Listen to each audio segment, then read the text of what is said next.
May dala si Tasing merienda. Bumili sila ng Tito Jack niya. Tito Jack kasi walang tinda sila at bibili. Sa iba kayo bumili.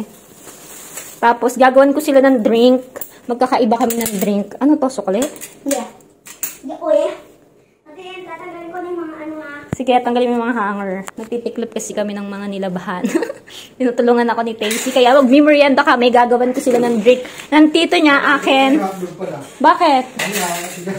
6 na yung ginululutuin ko. Ang dami naman. Grabe. Bawal kay Jasmine. Madami. Hindi, sa akin, yung isang cheese. Dalawa. Cheese yan lahat. Guys, tingnan nyo naman si Butchek, nagpapadagdag pa daw. Dagdagan ko pa daw yung hotdog na lulutuin kong merienda. Tapos ayun, gusto pa niya. Kumuha pa talaga siya. Yung kulay pula naman. So, gagawan ko muna sila ng drink. Habang nagtitiklop si Tasy. Ang bait ni Tasy, guys. Alam nyo ba?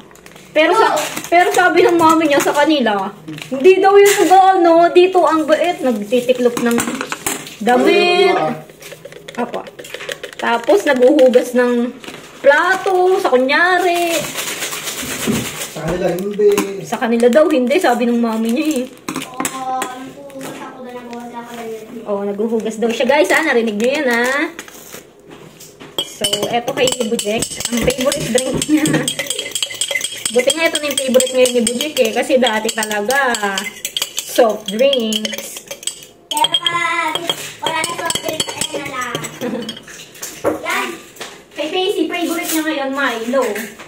Kasi masarap daw ako magtimpla ng Milo, binubola pa ako. Binubola. Sabi mo kasi masarap yung timpla ko ng Milo eh. Kala ko ba nagtitiklop ka, naglalaro ka lang eh. Ginajoke mo lang ako eh.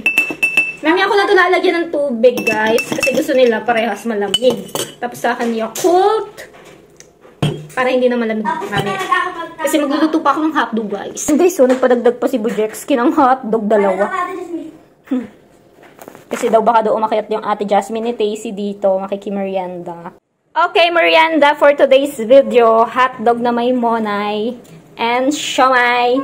Tapos drink ni Tasy, Milo. Drink ni Bujek, yung favorite niyang Nasty Cleanse High in Fiber. And drink ni Buleng is Yakult. Nasaan si Tasy? Ha? Titingnan daw niya ate niya. Kung nandyan eh. So, tawagin muna namin si Tasy, guys. Kain tayo. Huy. Ito na po si Tasy, yung nawala. Ayan, nagmerienda na kami ng tito. Yung tagal nyo kasi. So, kain tayo.